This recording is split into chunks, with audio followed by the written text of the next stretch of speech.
Hello, bienvenue dans la capsule Femme Esprit TV, la capsule des femmes guidées par le Saint-Esprit et dont la vie est basée sur la parole de Dieu. Et si tu aspires à être une telle femme, eh bien, bienvenue. Nous sommes toutes des chefs-d'œuvre en construction jusqu'au retour de Christ. Donc, voilà quoi, il n'y a pas de souci. Tu es la bienvenue parmi nous.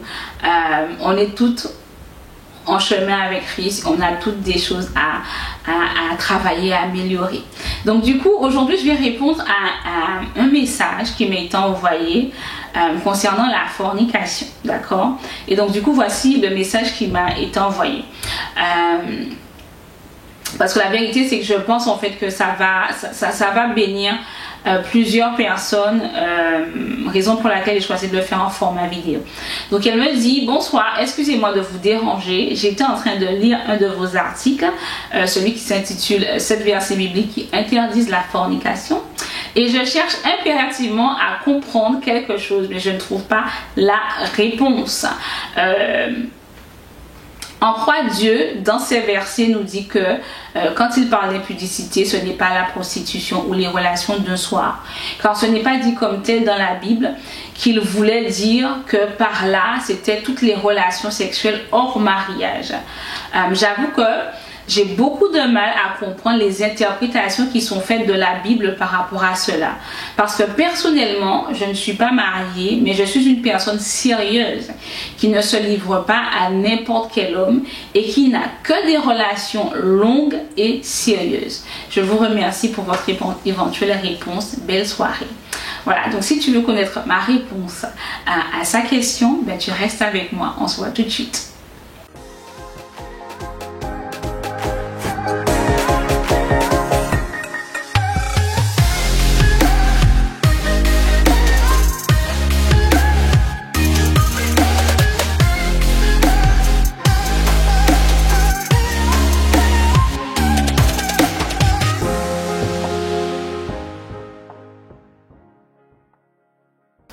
Pour débuter, on va rentrer directement dans le sujet. Qu'est-ce que la fornication? Le premier verset que nous avons utilisé dans l'article est 1 Corinthiens 16, 18, 20 qui dit: fuyez la fornication. Quelque péché que l'homme ou la femme commettent, il est hors du corps. Mais le fornicateur pêche contre son propre corps. Ne savez-vous pas que vous êtes le temple? Ne savez-vous pas que votre corps est le temple du Saint-Esprit qui est en vous et que vous avez de Dieu? Et vous n'êtes pas à vous-même, car vous avez été acheté à un prix. Glorifiez donc Dieu dans votre corps. Alors, on va être très terre à terre. Comment le Larousse définit la fornication? Qu'est-ce que le Larousse, le dictionnaire de la langue française, dit en ce qui concerne la fornication? Eh bien, le Larousse nous dit que la fornication, c'est tout simplement toute relation sexuelle hors du mariage. Toute relation sexuelle hors du mariage. En d'autres termes, ce que le verset dit est très clair. Quand on accepte Jésus comme son Seigneur et Sauveur, c'est la Bible qui fait autorité quand il s'agit de déterminer la façon dont nous devons vivre et non notre ressenti, nos raisonnements, notre culture ou ce qui est socialement ou mondainement correct. Ok? On ne doit pas vivre selon les standards du monde, mais selon la Bible. Donc ce verset nous dit également que la fornication équivaut à pécher contre son propre corps. Que quand on accepte Christ, notre corps ne nous appartient pas, mais qu'il est le temple du Saint-Esprit. Ce verset nous dit encore que nous ne nous appartenons pas à nous-mêmes, mais que nous appartenons à Dieu qui nous a rachetés du monde des ténèbres dans lequel nous vivions au prix de la vie et du sang versé de Jésus. Et pour finir, ce verset nous exhorte à glorifier Dieu dans notre corps. Et donc, au regard du contexte, cela veut dire que quand tu couches avec un homme ou avec une femme hors mariage, en plus de pécher contre ton propre corps, tu déshonores Dieu et tu foules aux pieds le prix qu'il a payé pour ta vie. C'est quand même assez grave. Alors, je comprends ce qu'elle veut me dire, dans le sens où en fait elle a peut-être regardé plusieurs traductions. Il y en a qui ont fornication, d'autres pas, parce qu'en fonction des traductions, à la place de fornication, tu peux retrouver fuyez l'impudicité, fuyez des unions illégitimes, fuyez l'immoralité sexuelle. Et effectivement, quand tu cherches à savoir ce que Dieu dit, ça peut être perturbant de retrouver autant de mots différents. Et elle a tout à fait raison en fait de se demander mais qu'est-ce qu'il dit qu'il ne parle pas de relation avec une prostituée en fait. Et par rapport à ça, je propose deux solutions. La première, c'est d'avoir une Bible de type Darby. Tout simplement parce que la traduction Darby est la plus proche du grec original et de l'hébreu en fait. Et que les versions de la Bible qui sont plus dynamiques et qui ont pour objectif en fait de permettre aux lecteurs contemporains de la lire avec plus de facilité sont dans le cas précis dont on parle moins clair. C'est clair que quand tu dis ne forniquez pas, tu aurais le Larousse, on va forniquer toute relation sexuelle hors mariage. La question ne se pose plus. Mais c'est vrai que quand tu prends d'autres traductions qui ont pour objectif de rendre la Bible plus accessible, ils ne vont pas utiliser les mots qui sont plus anciens. Par exemple, pour un vêtement, nous aujourd'hui on va dire ce vêtement te va bien. Et quand on te dit que ce vêtement te va bien, tu sais que le vêtement te va bien et que tu le portes bien. Mais peut-être il y a 50, 100 ans peut-être, 150 ans, on ne disait pas ce vêtement te va bien en France en fait. On dirait plutôt ce vêtement vous sied à merveille. Du verbe sied, S-I-E-D, qui peut dire la même, qui peut vouloir dire la même chose, mais c'est pas exactement la même signification. Et actuellement aujourd'hui, si tu lis une Bible avec des mots qu'on n'utilise plus au quotidien, ben, tu ne vas pas comprendre. Donc ceux qui ont traduit les Bibles qui ont un format plus dynamique, c'était ça leur objectif en fait. Mais dans le cas de figure du jour, ça peut poser problème à celles qui lisent et qui cherchent vraiment à savoir ce que Dieu veut dire. Donc la Bible Darby, c'est pas facile à lire, hein, c'est vraiment le vieux français.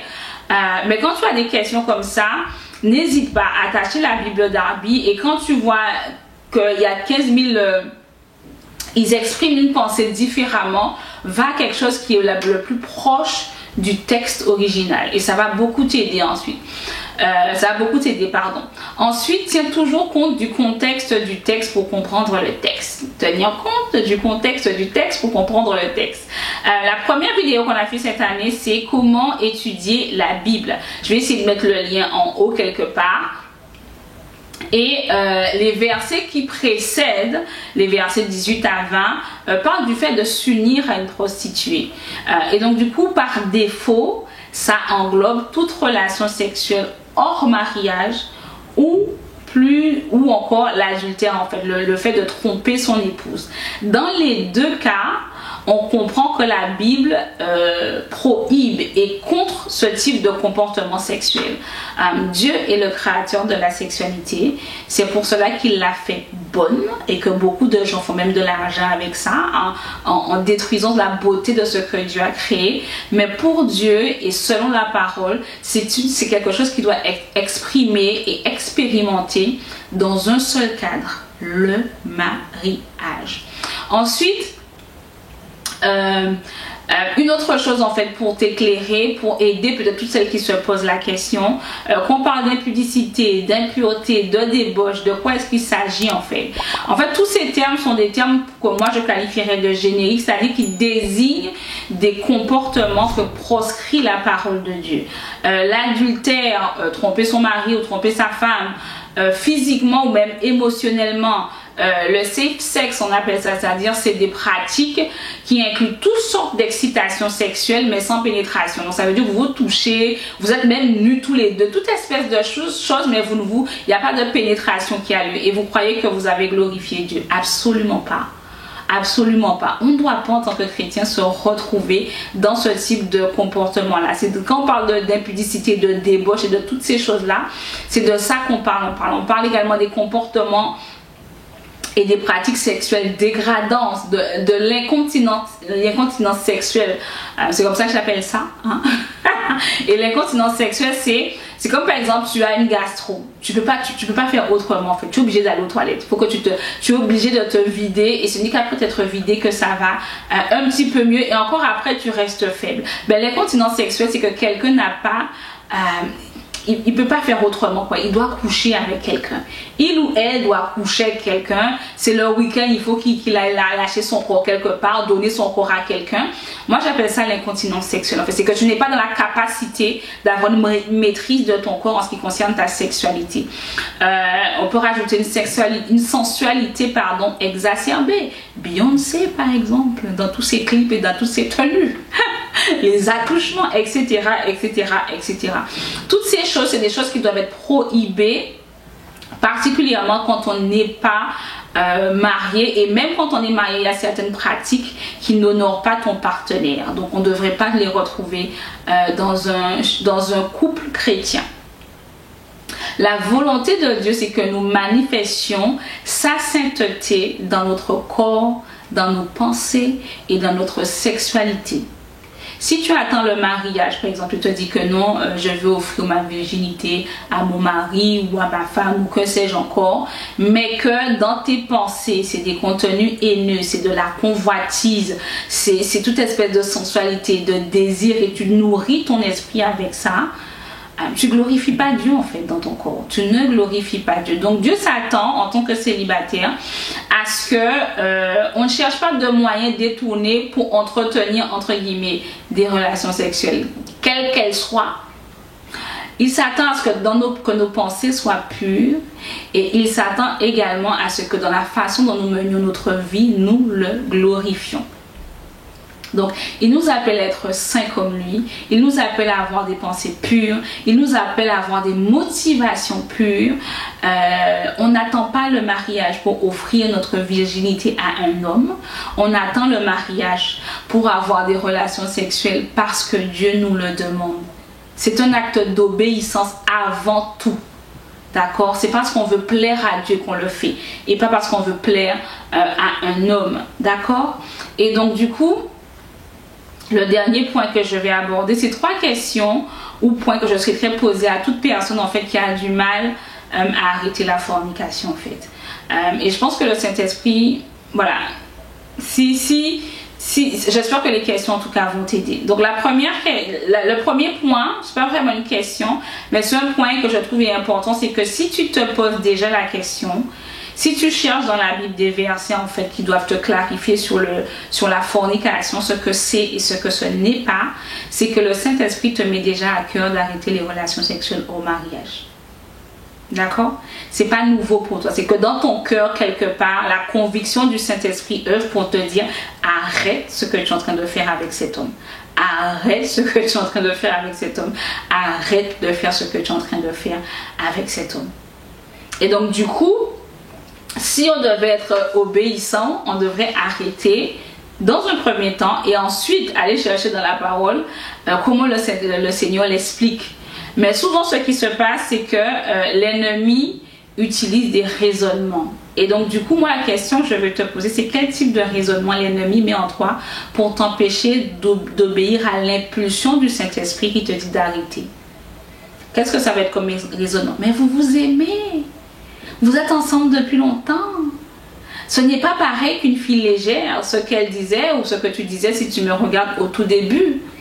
Je ne me donne qu'à un seul homme. On a des projets de mariage. Pourquoi attendre? C'est comme si on était déjà mariés. D'accord? Mais la vérité dans tout ça, c'est que l'obéissance vaut mieux que tous les sacrifices. Dieu connaît ton avenir. Quand il t'a dit d'arrêter, là, il faut arrêter. Deuxièmement, il ne s'agit aucunement de filles légères, de ne le faire avec aucun homme ou qu'un seul homme. Il s'agit d'honorer Dieu avec tout ce qu'on est, y compris son corps. D'accord? Et donc du coup, pour parler de pourquoi on a du mal à arrêter, moi c'est la question que j'aimerais te poser en fait. Si tu me regardes, que ce soit toi qui écris le message ou pas, pourquoi tu as du mal à arrêter? Parce que tu as peur d'être largué. Et si tu décides de suivre Jésus et d'arrêter, Tu as dit que si je lui dis qu'on arrête toute relation sexuelle, il va me quitter et j'ai pas envie de me retrouver seule. Donc tu préfères un homme faillible qui possiblement peut te quitter dans 3 mois, 1 an, 2 ans à la place de Jésus. C'est ce que je suis en train de dire au Seigneur. Je préfère la sécurité d'un homme plutôt que de te donner ma vie. Pourquoi tu as du mal à arrêter? Parce que cette personne répond à tes envies sexuelles et que tu ne souhaites pas arrêter. Donc ça veut dire que tu es enchaîné au sexe. Tu n'as pas de maîtrise de toi. Tu ne peux pas te consacrer à Dieu.